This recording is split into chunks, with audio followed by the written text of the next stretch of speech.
دیکھو آپ کا روزہ رکھنے کا دل نہیں کر رہا تھا, آپ نے یہ سوچ کے رکھا کہ صحت اچھی ہو جائے گی اس سے, پھر بھی ثواب ملے گا. حالانکہ آپ کی نیت صحت کی ہے, روزے کی نہیں ہے, لیکن کم ملے گا ثواب. آپ کہہ سکتے ہو یہ تو اللہ کے لیے رکھ ہی نہیں رہا میں.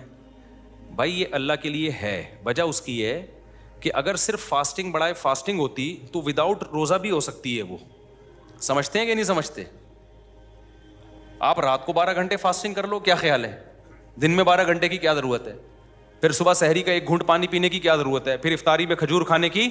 کیونکہ جب آپ روزہ رکھو گے نا تو ان تمام لوازمات کے ساتھ رکھو گے. صبح سحری میں آپ کو اٹھنا پڑے گا, نہیں بھی اٹھے چلو رات کو کھانا کھا کے نیت کر کے سو گئے تو افطاری تو ہوگی نا. اور دوسرا, آپ پر شریعت کا حکم لاگو ہوگا کہ عام فاسٹنگ جب آپ کر رہے ہوتے ہو خالی صحت کے لیے, اس میں بیچ میں آپ کی نیت خراب ہو گئی, آپ نے چائے پی لی, تو نہ گناہ ملے گا آپ کو اور نہ اس کی قضا واجب ہوگی آپ کے اوپر. یہاں جب آپ نے فاسٹنگ کی ہے تو تمام شرعی احکام آپ کی طرف متوجہ ہو جائیں گے.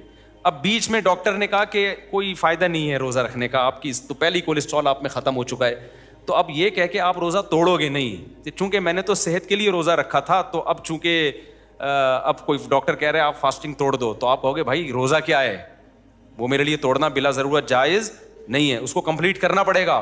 دوسری بات یہ, اگر توڑ دیا تو بعد میں قضا رکھنی پڑے گی. تو اس سے پتہ چلتا ہے کہ آپ کے پاس صحت بنانے کے 2 آپشن تھے, ایک روزہ رکھے اور ایک روزہ رکھے بغیر. آپ نے کہا روزہ چونکہ عبادت ہے تو چلو اس بہانے عبادت کر لو, تو ایک اچھے راستے کا انتخاب یہ بھی کیا ہے, نیکی ہے. نہیں آئی کھوپڑی شریف میں بات, بھائی یہ بھی تو ایک نیکی ہے نا.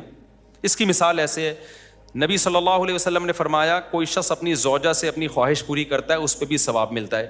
صحابہ نے کہا یا رسول اللہ وہ تو اپنی خواہش کے لیے کر رہا ہے, تو آپ نے فرمایا وہ غلط طریقے سے بھی تو خواہش پوری کر سکتا تھا زنا کر کے. اس نے خواہش کے لیے 2 آپشن تھے اس کے پاس. آسان آپشن زنا تھا. آسان آپشن کیا تھا؟ کوئی خرچہ نہیں ہوتا, 1 دفعہ کا ہوتا ہے. یہاں آپشن کیا ہے, پورا سسرال جہیز میں مل رہا ہے آپ کو. کیا خیال ہے بھائی؟ مل گیا, بلکہ پروگرام بڑھ گیا, برباد ہو گیا, سالے ملے, زندگی کی ٹینشن. تو اگر کوئی مزے کے لیے بھی کر رہا ہے تو نبی نے فرمایا یہ کیا بات ہے کہ جب زنا کر رہا تھا تو اس کو گناہ شمار کر رہے ہو, اور زنا سے بچ رہا ہے تو اس کو نیکی شمار کیوں نہیں کر رہے؟ تو اس لیے کوئی بھی عبادت کی جائے نا, اگر وہ دنیا کے لیے بھی ہے لیکن آپ کے پاس دوسرا آپشن بھی تھا, اس برے آپشن کو چھوڑ کر آپ عبادت والے آپشن کی طرف آتے ہو تو بھی ثواب ملتا ہے.